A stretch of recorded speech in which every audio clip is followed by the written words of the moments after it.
श्री वल्लभाधीश की गिरिराज धरण की जय।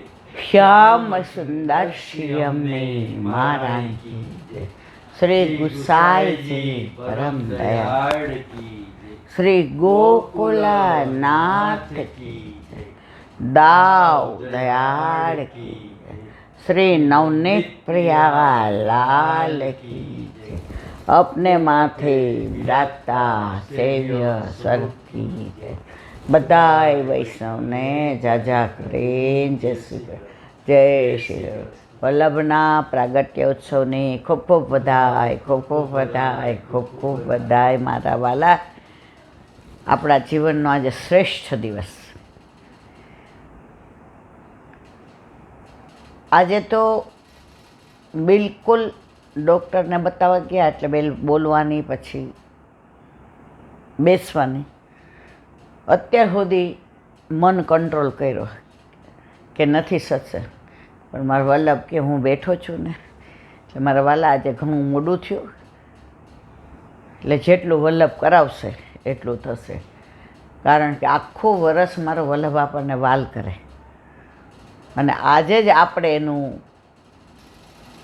ભાવાત્મક, રસાત્મક, ગુણાત્મક, પ્રેમાત્મક, લીલાત્મક આ બધું જ્યાં સુધી મનવા હોય એ બહાર ન કહીએ. આજે આખો વર્ષ આપણો દીકરો 12મામાં હોય, ભણે ને કરે ને ટ્યુશન ને આ નથી ખાવું ને મારે પછી ઉજાગરો છે ને મારાથી વંચાશે નહીં. હવે જેવો એનો બર્થડે આવે એટલે આપણે શું કહીએ, આજે તારે સવારથી રાત સુધી કશું જ નથી કરવાનું, તારે અમારી યાદ રહેવાનું છે. તારે તું જેમ કેમ અમે કરશું, તને જે ગમે એ અમે કરશું, તને જે ભાવે એ અમે બનાવશું, તને જે ગમે એ અમે પહેરાવશું. એ 12મામાં હોય કે બાલ મંદિરમાં હોય, એના મનમાં એ દિવસની એક જુદો જ ઇમ્પોર્ટન્ટ છે. તો આ તો મેં લૌકિક દીકરાની વાત કરી મારા વાલા. તો આપણા વલ્લભે તો ગોલોકનું આટલું મોટું સુખ છોડી અને કરોડો વર્ષોથી વિખૂટા પડેલા આપણે આપણા માટે ભૂતલ પર આવ્યા. હવે એક વૈષ્ણવનો મેસેજ આવ્યો છે, ઈલાબેન ગોલોકમાં વલ્લભનું પ્રાગટ્ય કેવી રીતે થયું? આમ તો આપણે અહીં ઘણીવાર કહ્યું છે, પણ છતાંય જ પ્રાગટ્ય ઉત્સવ છે. એકની વાત તમે ગમે એટલી વાર કરો ને વલ્લભની, દરેક વખતે જુદી જ લાગે.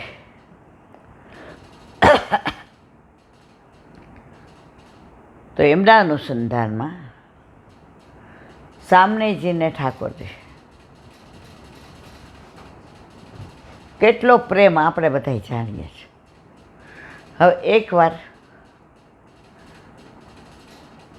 ઠાકોરજીને સામનેજીનો એટલો બધો વિરહ થાય કે પ્યારેજુ ક્યારે પધારશે, મારે નિકુંજમાં પ્યારેજુ ક્યારે પધારશે, મારે નિકુંજમાં પ્યારેજુ ક્યારે પધારશે.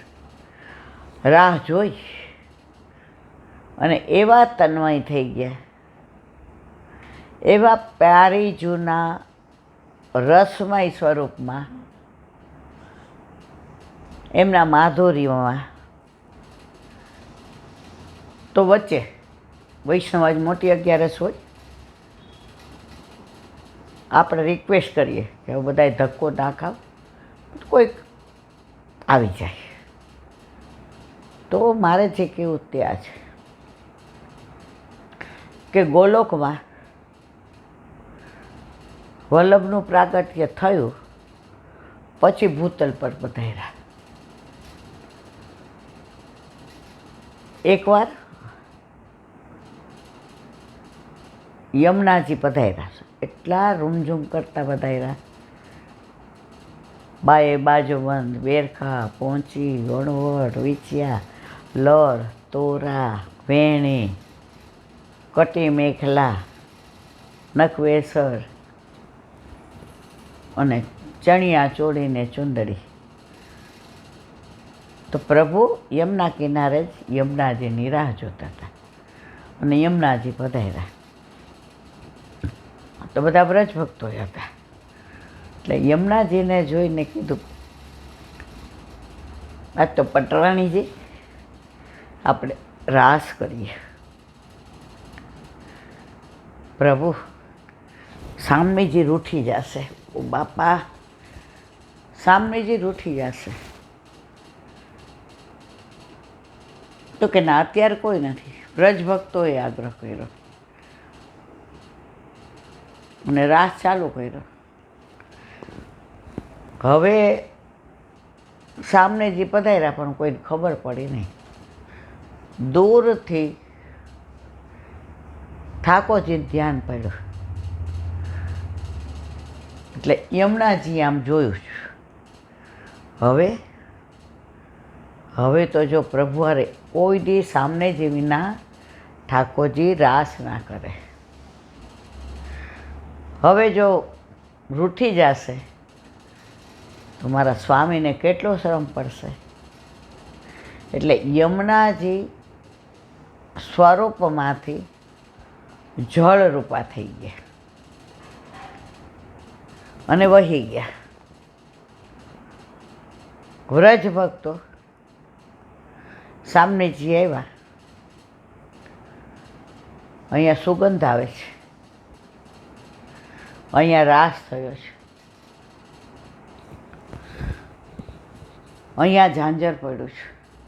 પ્રભુ કે કોઈ હતું જ નહીં. અહીંયા રાસ થયો છે અને પ્રભુના કંઠમાં ફૂલના માળાજીના દર્શન કર્યા. તો એ ફૂલના માળાજી જે વ્રજ ભક્તો રાસ કરતા હતા, એ બીકના માયરા ઠાકોરજીએ એને ફૂલની માળાજી બનાવી દીધી.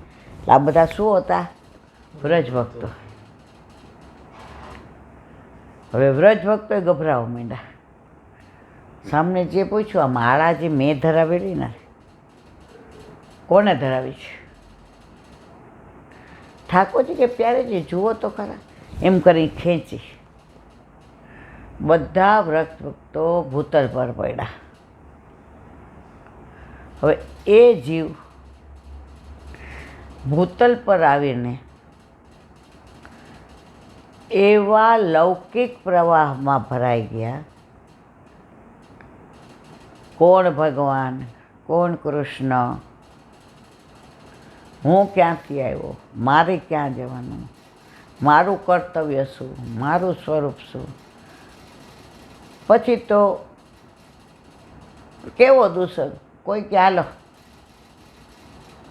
મંદિરે, હાલો. કોઈ કે હાલો માતાએ, હાલો. અને અંધશ્રદ્ધામાં એવા ઘેરાઈ ગયા.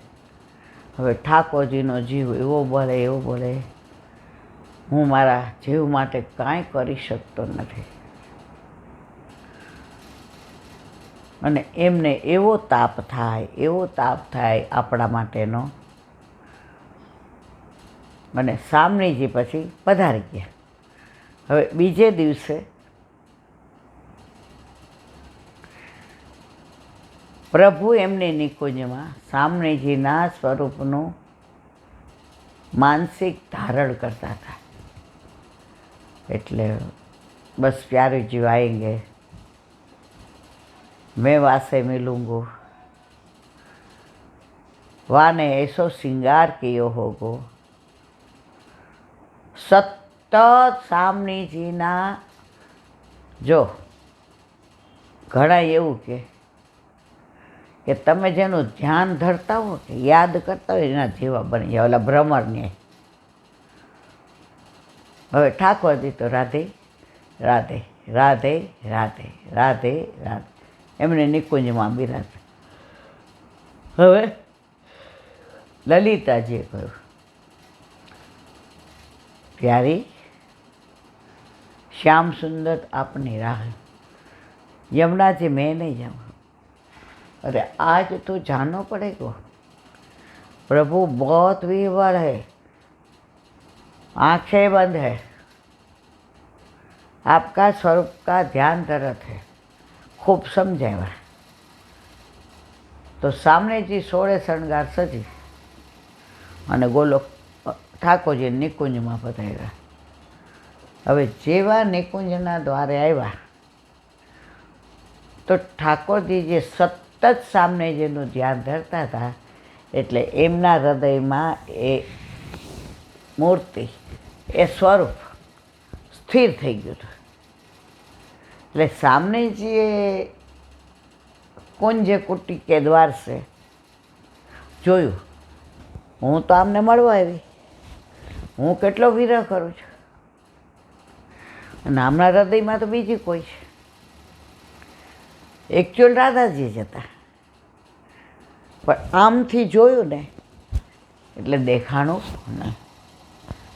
सामनेजी त्यांथी ज पाछा वળી ગયા, मानुं नहीं।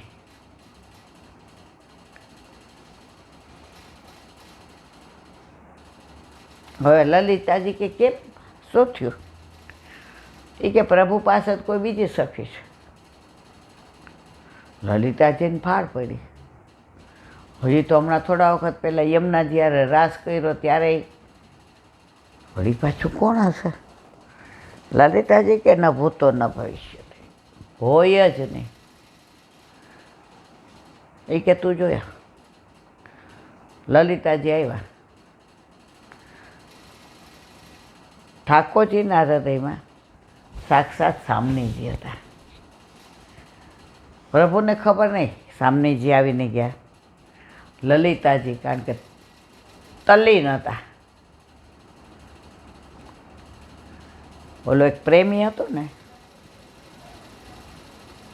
એની પ્રેમિકાને મળવા જતો હતો। હવે એને મળવાની એટલી તાલાવેલી કે દોડ્યો તો કોઈ નમાજ પડતો હતો, એના માથે પગ મૂકીને ગયો અને પાછો વળ્યો ત્યારે જે નમાજ પડતો હતો એને હાથ પકડ્યો, એ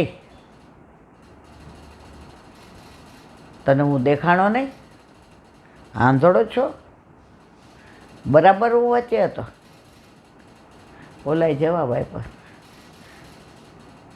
તમે કોની નમાજ પડતા હતા? ખુદાની। તમે ખુદાની નમાજ પડતા હતા તો તમારું ધ્યાન હું દોડીને પગ મૂક્યો એના પર હતું, અને હું મારી પ્રેમિકાને મળવા જતો હતો એનામાં એવો તન્મય હતો કે વચ્ચે કોણ છે એ ખબર નહોતી। તો ઠાકોરજી તન્મય હતા। હવે લલિતાજીએ ઘણું સમજાવ્યું, નહીં એટલે નહીં, અહીંયા ઠાકોરજીને એટલો વિરહ થયો, ત્યાં સામનેજીને પ્રભુને મળવાનો એટલો વિરહ થયો। ઠાકોરજીમાં સ્ત્રીભાવ ઉત્પન્ન થયો, રાધાજીમાં પુંભાવ ઉત્પન્ન થયો, બે ભાવ એક થયા, સંયોગ થયો રાધાજીના ને કૃષ્ણના પ્રેમનો। એમાંથી જે તૃતીયાત્મક સ્વરૂપ પ્રગટ થયું એ આપણા વાલા વલ્લભ। બોલો વલ્લભાધીશ કે।